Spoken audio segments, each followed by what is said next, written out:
Pour dégager la structure fonctionnelle de l'utopie, il nous faut toutefois aller au-delà ou en deçà du contenu des utopies particulières. Les utopies parlent de questions aussi différentes que le statut de la famille, la consommation de biens, la propriété des choses, l'organisation de la vie publique, le rôle de la religion, etc. Et il est extrêmement difficile de les traiter dans un cadre unique. En fait, si nous considérons le contenu des utopies, nous trouverons toujours des utopies contraires. Si l'on prend la famille, par exemple, certaines utopies prônent toutes sortes de communautés sexuelles, tandis que d'autres choisissent le monachisme. Au regard de la consommation, certaines souhaitent l'ascétisme, tandis que d'autres promeuvent un style de vie plus somptuaire. Nous ne pouvons ainsi guère définir les utopies par leurs notions spécifiques. En l'absence d'une unité thématique de l'utopie, il nous faut chercher leur unité dans leur fonction. Je suggère donc que nous partions de l'idée centrale du « nulle part », impliquée par le mot utopie lui-même et par les descriptions de Thomas More, un lieu qui n'existe en aucun lieu réel, une cité fantôme, une rivière sans eau, un prince sans sujet, etc. Ce qu'il faut remarquer, c'est le bénéfice de cette extraterritorialité, de ce non-lieu. Une lueur extérieure est jetée sur notre propre réalité, qui devient soudain étrange, plus rien n'étant désormais établi.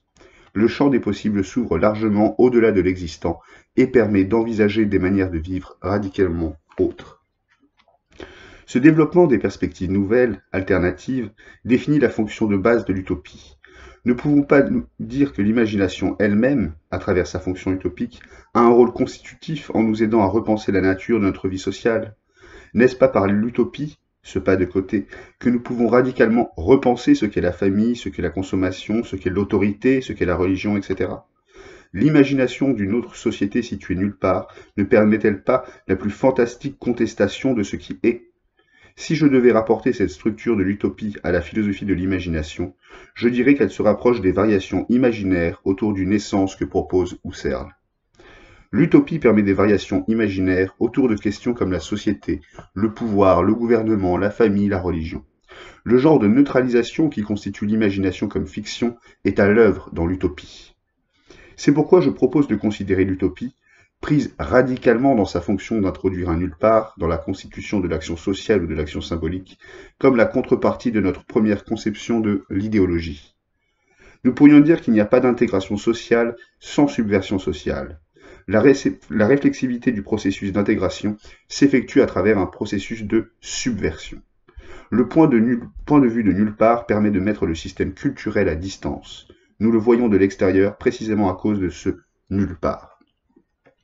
Ce qui confirme l'hypothèse que la fonction la plus radicale de l'utopie est inséparable de la fonction la plus radicale de l'idéologie, et que toutes deux rencontrent le même point crucial, celui de l'autorité. Si toute idéologie tend ultimement à légitimer un système d'autorité, toute utopie, le moment de l'autre, ne doit-elle pas s'affronter au problème du pouvoir?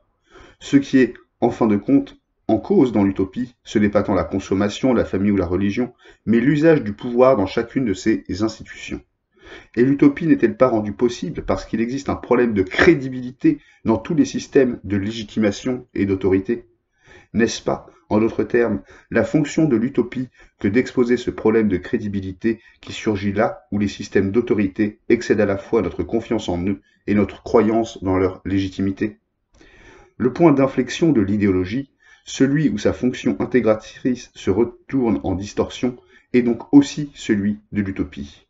C'est pourquoi je prêterai une grande attention aux questions de pouvoir, de l'autorité et de la domination dans l'utopie, en demandant qui détient le pouvoir dans telle utopie et comment la question du pouvoir y est subvertie. Bien que ce soit là une hypothèse plus incertaine, il est également possible que l'idéologie et l'utopie développent des pathologies analogues, au sens où la pathologie de l'idéologie est la dissimulation, tandis que celle de l'utopie est la fuite. Le nulle part de l'utopie peut devenir prétexte à fuir, une manière d'échapper aux contradictions et à l'ambiguïté de l'usage du pouvoir et de l'exercice de l'autorité dans une situation donnée. Dans de telles conduites de fuite, l'utopie obéit à une logique du tout ou rien. Il n'existe plus de passage possible entre l'ici et maintenant de la réalité sociale et l'ailleurs de l'utopie. Cette disjonction autorise l'utopie à éviter toute confrontation avec les difficultés réelles d'une société donnée.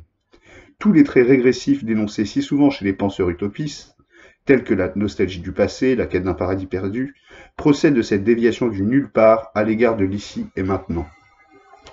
Sans anticiper davantage, je résumerai donc ainsi ma problématique. N'est-ce pas la fonction excentrique de l'imagination qui implique tous les paradoxes de l'utopie? En outre, cette excentricité de l'imagination utopique n'est-elle pas le remède à la pathologie de la pensée idéologique qui se trouve précisément aveugle et étroite en raison de son incapacité à concevoir un nulle part? Paul Ricoeur, l'idéologie et l'utopie. Rien à voir avec Emmanuel Macron.